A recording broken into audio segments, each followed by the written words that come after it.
podcasts 2 days in a row. Just a little update from the OTB desk. This is Over the Bars.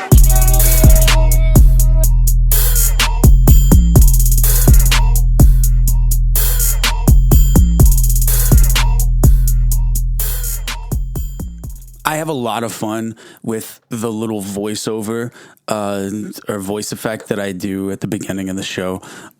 So much so that I think that I should, jump back and forth between each voice. And I mean, to me, it's really entertaining, but to you, probably pretty annoying to hear me going from high to low to high to low. So we're just going to stick with the original voice that I was not born with, but that I've developed throughout my adult life. Okay, so anyway, the reason that I started this podcast specifically is what I want to do is I made a post on Facebook and I also copied and pasted it onto Vital.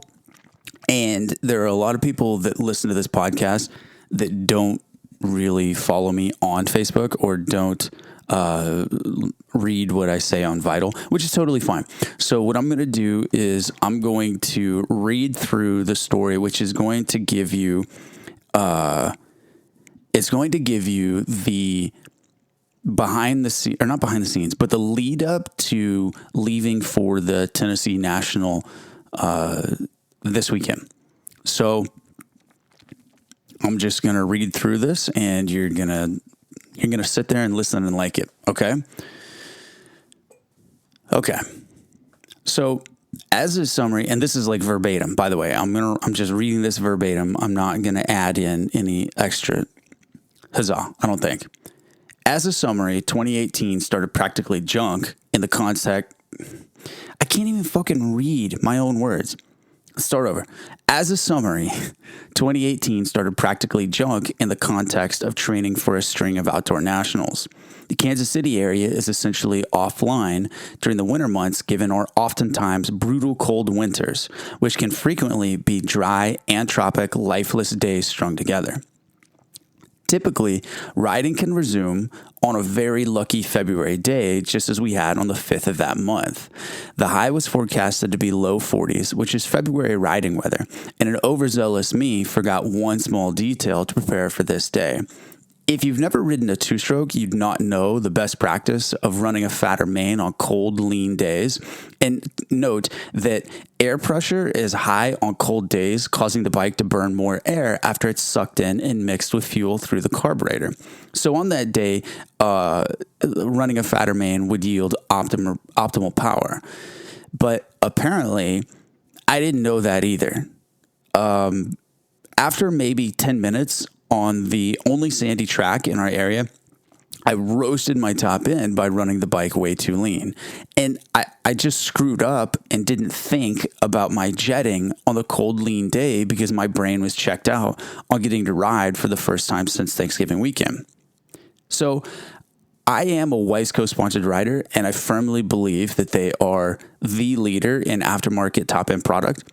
However, upon my initial diagnosis after tearing down my engine, it seemed to be a rare part failure of a wrist pin needle bearing letting go in the middle of that first moto, and it was playing Mexican jumping bean inside of the newly dubbed El Cilindro Club. That's Mexican, Spanish for the cylinder, that I was unbeknownst as being the formal host of the party inside of my cylinder as these pieces are flying around. So I packaged up my cylinder head and broken piston parts and overnighted them to Ohio, where Wiseco calls headquarters. This is where the real dance began. Someone in the shipping department mislabeled my RMA number, tagged it incorrectly, and shelved it in the wrong location. At this point, my parts were wearing an invisibility cloak inside of their warehouse. All of this information came to me later on when they diagnosed my problem, but we'll get to that here a little bit later. So now it's time to crank up the music. The man in charge of my RMA was on vacation for a couple weeks. I thought to myself, okay, it's February. the temperatures are sub-freezing, and I can afford a few weeks. 2 weeks pass, and I phone in again to Weisco, and he's back, but swamped. Let's just jump forward a few more weeks when it's discovered my parts were hiding in a home of dust bunnies, and within half an hour, Weisco engineers performed the metal hardness test and conclude that I, in fact, burned the piston and the ring hung on the exhaust port, causing the wrist pin to stretch open the bearing housing. In which, that's fine, no worries. Forward that shit to Millennium and get her done. So it took a couple phone calls back and forth between me and Weisco and then my Weisco rep, Tony Wink, to figure out what happened, where my shit was hiding inside of their warehouse. So it was Tony calling in and being my cheerleader to get the information on what happened. So that's how I found out that they mixed up my RMA number and tagged it incorrectly. So also a fun tidbit. The day that my cylinder arrived for repair at the Millennium factory, it was accompanied by 700 other cylinders. Had I been a cheater, my cylinder would have not needed replating, just a quick bore to 285 and back in action. I didn't know that I was being a martyr by choosing to stick with the OEM bore, as the replating department was 4 weeks behind at Millennium. At this point, it would be about 10 weeks before my engine was back together, and I knew that I needed a stock bore fire breather, so I stayed the course with that OEM bore. I didn't want to bore it out. In the meantime, I was riding again, but now on Nick Peterson's RMZ 450. It was a 2016 model that was completely stock with 140 hours on it. Now, when I say completely stock, I'm saying original clutch, original foot pegs, the suspension had never been serviced on it. It was totally, completely stock. And I love that bike straight up. It kind of made me think, man, I should go to the dealership and buy a leftover one of these and just ride it for fun. Just, as like a workhorse bike. So majority of the riding, and by majority, I mean all of that I was riding on that mint condition RMZ was woods riding in our only open public area just west of me in Topeka, Kansas. The place that we ride at is called Oakland Park. My engine came back to me and ready to be ripped on. In what was the coldest April on record, the only consistent place to ride was still Oakland Park in Topeka. So, back into the woods I went. A small pro tip, if you ever want to be motivated to ride 30-minute motos, just connect with a local pro woods racer like I did with Harrison Helmick, who's a very talented XC2 GNCC racer. Harrison's one of the gnarliest dudes that I know that rides a dirt bike, and him and I had an amazing battle at the Riverfront GP in November of last year. So that's how I met Harrison. Come to find out that he lives 20 miles down the road. So Harrison obliterated me anytime we rode in the woods and would often lie to me about how long we were riding, as he was the one who held the time on his heart rate monitor. He's an inspiring guy to ride with. Having someone who is used to racing for a few hours at a time be the lead for a 30+2 as your go-to man for solid motos is a great friend to have. Always connect with your local woods guy. They'll run you into the ground. So the weather began to warm. I began to ride moto again.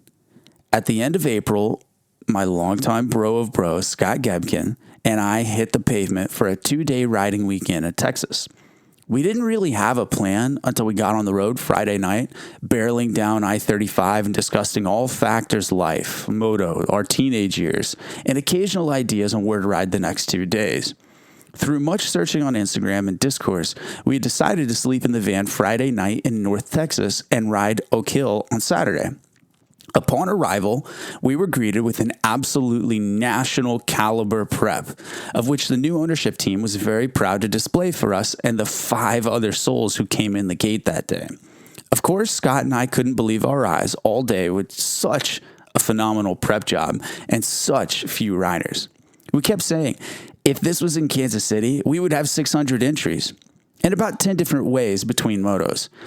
We truly were aghast that the track was prepped so deeply, so phenomenally, so well, and yet there were only a few people that rolled through the gate that day. Now, mind you, I think that there was an area qualifier at Johnsonville, a village night race. There was a lot going on that weekend, and one of the Suzuki vet races also.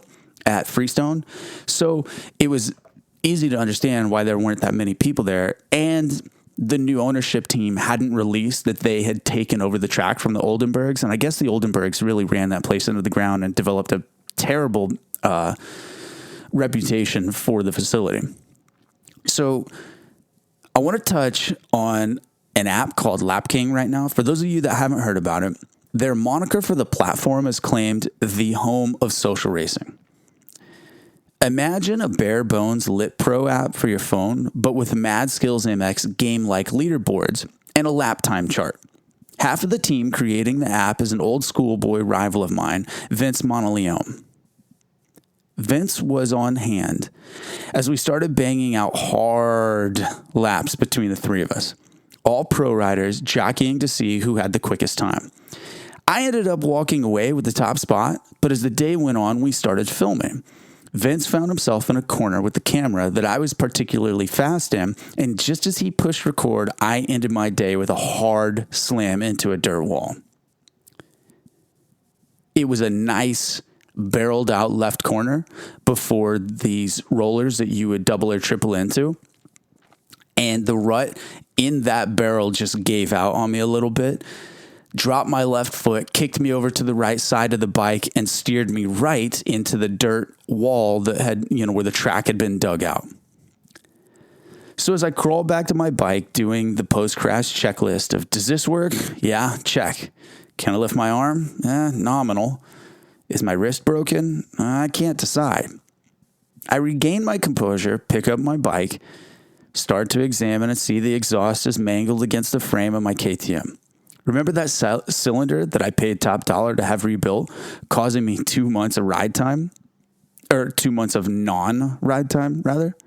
The impact of the aforementioned dirt wall caused the flange, which connects to the cylinder, to bust off. I felt like I dropped and shattered grandmother's heirloom china. Disappointment of all the money, all the time, the satisfaction of having such a fiery engine that will let me rip every hole shot I can desire, being cracked into pieces, came over me with a deep, sinking feeling.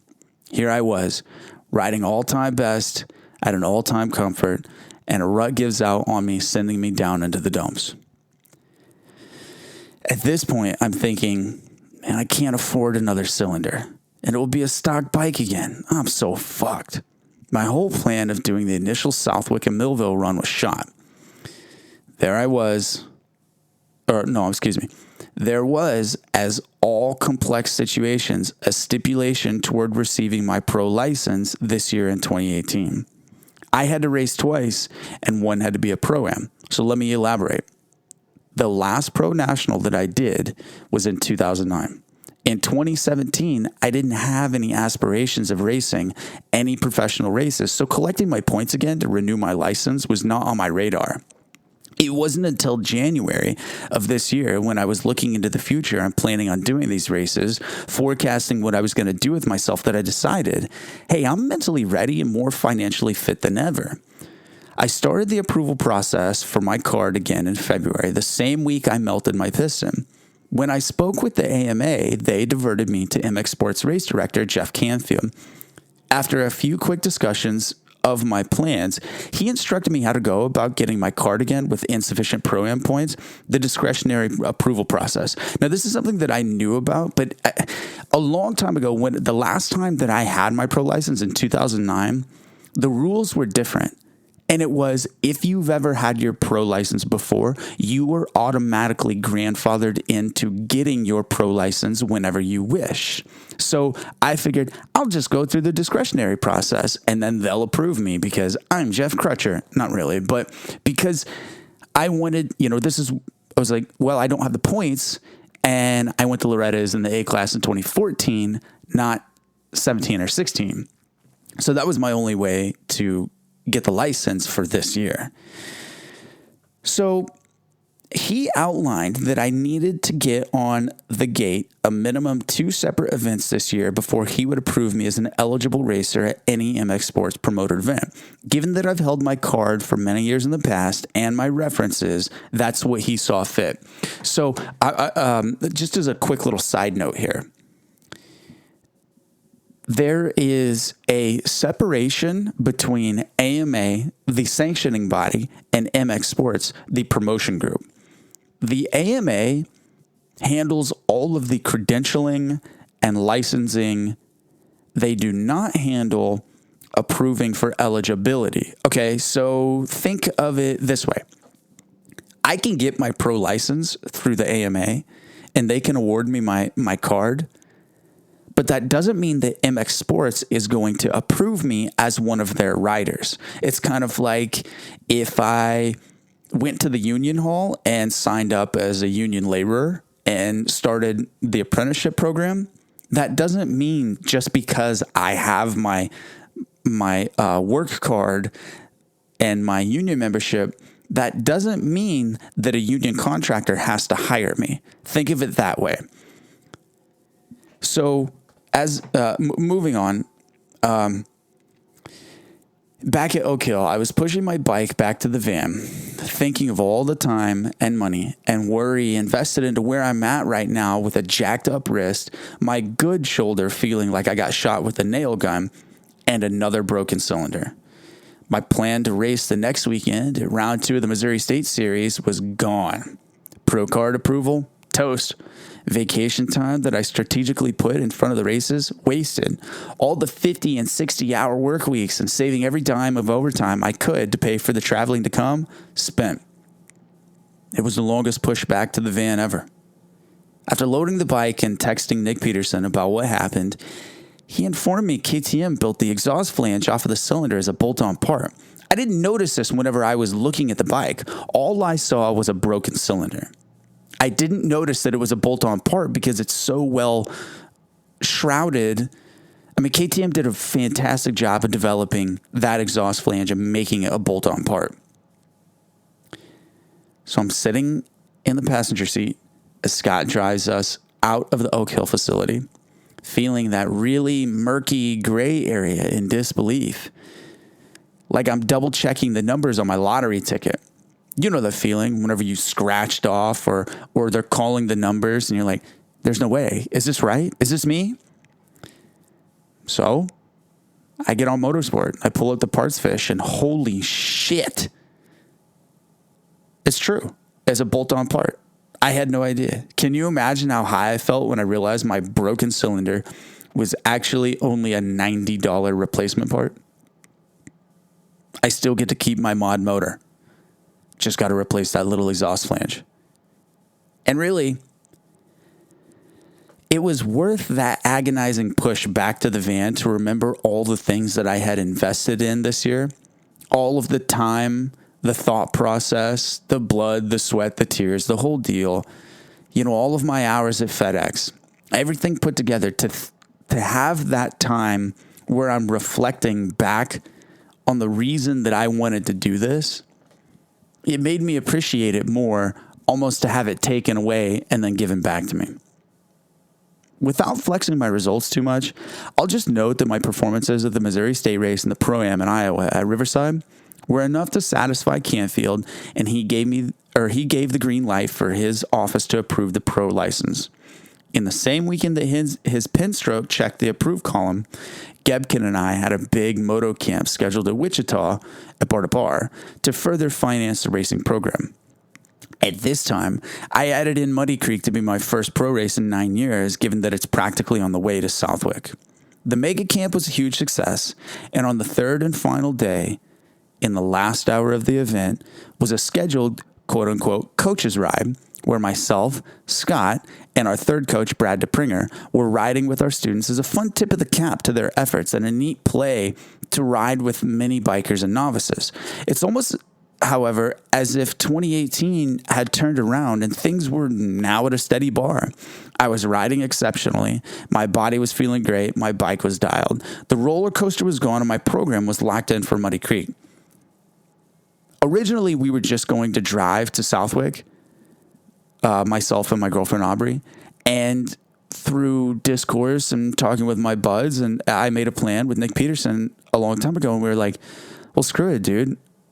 Muddy Creek is 13 hours away, and then from Muddy Creek to Massachusetts, it's less than 8 hours. which is hard to wrap your mind around Tennessee and Massachusetts being that close, but they're actually relatively near each other. And I had that week off on vacation, so I was like, well, let's make a trip out of it. So Muddy Creek first, then go ride on the East Coast somewhere, which we figured out we're going to ride at Sandbox in New Hampshire, and then race Southwick on the Saturday and barrel home. Okay. I was doing laps with a little 65 rider who was sending all the doubles on the track, back at bar to bar during the mega camp. I'm following him, adding a little pressure from all angles to see if he holds his technique under fire. This is the end of the week, and I'm shot from 3 8-hour days lugging around my gear and giving instruction. Motocross boots are not the best thing to stand in for 8 hours a day, 3 days in a row in 100-degree temperatures. As you're riding, getting off the bike, walking around, giving instructions, standing there, it's a lot of work. Not only are they not that comfortable to stand in, but on top of that, it's extra pounds added to your feet, which you don't realize, but whenever you're wearing boots, walking around to them, it adds a lot of stress on your legs because every single time you step, it's an extra 4 pounds of stuff that you're lugging around. So it's the end of the weekend. I'm riding with this little guy. And it was like everything was going so well, but yet my 2018 luck wasn't through with me yet. I routinely landed off of a small double, and a sharp pain sent up my left ass cheek and locked up my lower back. I pulled off of the track, leaned up against the fence, fell off the bike, and as I'm pounding the sand, I'm like, what in the actual fuck? I'm yelling out loud, like, what is going on? I'd never had anything like this happen before. I could not move my back. So the strain loosens a little as I'm just laying there I'm on hands and knees. And I started doing a little trackside yoga in my full moto gear. So the 3 days in the boots caught up to me, and I was smoked. That was the end of my weekend. Scott and Brad loaded up my bike and packed up my gears. I sat in the cab of my Dodge. I was sweating my balls off with a broken AC. And this is something I've been planning on replacing after the Nationals were over. At this moment, I'm like, why did I not replace this AC? And it's just a small part that I got to replace, but it really doesn't kill me that much. Hey, think of it this way. I'm driving to work and I'm training at the same time. So when I get home, I try to stretch and it's just painful. I call into work and tell my manager, unless he wants me to deliver packages at the speed of a baby's crawl, I'm not coming in. It's Memorial done Monday, so I schedule a visit with the local sports chiropractor on Tuesday. She gives me the jazz about my back being out of line, which I already know. Lady, I'm a damn motocross racer. Just diagnose my ass cheek. Through a series of stretches and some trial and error, she tells me that I have a strained piriformis. It's a small beef jerky-sized span of muscle that conveniently wraps around the sciatic nerve and the pelvis. She claims that I should be off the bike for at least 4 weeks. I have a week I can spare to go full yogi and stretch this shit back into place, but I need to be back on the bike at least once before we leave for Tennessee. So the days were long, laying around the house, just waiting for my muscle to repair, and I'm doing research on how to rehab the pulled piriformis. And I'm watching this hippie YouTuber named Adrienne, who is the number one yoga videos on YouTube. She's the go-to girl. She guides me back into alignment, and my chakra has never been more centered. And also my butt cheek and back come back to me, and back to work I went after a week of this woo-woo nonsense. And as a side note, I'm a regular stretcher. Now it's every time that I have 5 minutes to spare, I'm not just standing still or sitting still. I'm busting stretches. So as I wrote this yesterday, which is, today is the 20th, I believe. Let me pull this up here. Yeah, today's the 20th. I wrote this. Now I'm telling it. And I had ridden once since last Saturday, I rode once on last Saturday since Memorial Day. And for a whole week, I was hands and knees crawling around my house just 2 weeks ago. My bike's together, the air filters are prepped, it's 10 a.m. and I'm suiting up to head to work for my 12 to 8:30 p.m. shift tonight. I have a vacation day off tomorrow, which is today, Wednesday, to load all my things up into my truck and shuttle them over to Peterson's house in the morning. Some more last minute details and new mica brake pads, wheel bearings, and Pirellis will be performed at his house in his for-hire race shop. Thursday's a 12-hour shift at FedEx, and I'm what's called a swing driver. So my schedule consists of filling in for guys on vacation, and that kind of explains the varying work times and schedule. So tomorrow I'm on the KU campus as Peterson skips town to follow the mishmash of interstates to East Tennessee. On Friday, as Nick is in Tennessee setting up our pit, installing my hats off device, which is a little airbag that you are required to have to race professionally. It goes inside of your helmet. In the event that you hurt your neck or have any type of back injury, what they're not going to do on the side of the track is pull your helmet off. What they're going to do is they attach a small pump, just like they use to check your blood pressure, and it pumps open the little airbag inside of your helmet and pushes the helmet off by direct force from the top of your head so they're not moving your neck, possibly causing further damage. So Nick's going to be doing tech inspection on Friday. Meanwhile, I'll be at FedEx delivering packages somewhere in West Lenexa. And I'm very, very low in seniority at our local station, so I'm more than likely to be... Okay, to put it into analogy, I'm more likely to be struck by lightning underwater in December than getting a summer Friday off. My shift ends at 3 p.m. and my flight leaves MCI at 5:30 with a layover in Atlanta.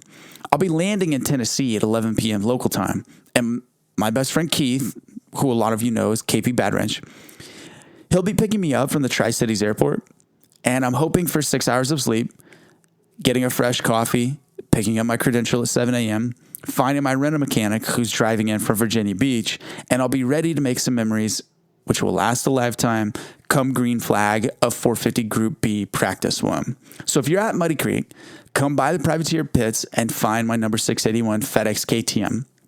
Say hello, let's take a photo for my scrapbook, and shoot the shit about motocross. I mean, I'm just like you guys. I live and breathe motocross, and I have a full-time and some regular job. So I'm going to write more stories about Tennessee post-race, the Wick, the travels up there, Redbud, and Millville.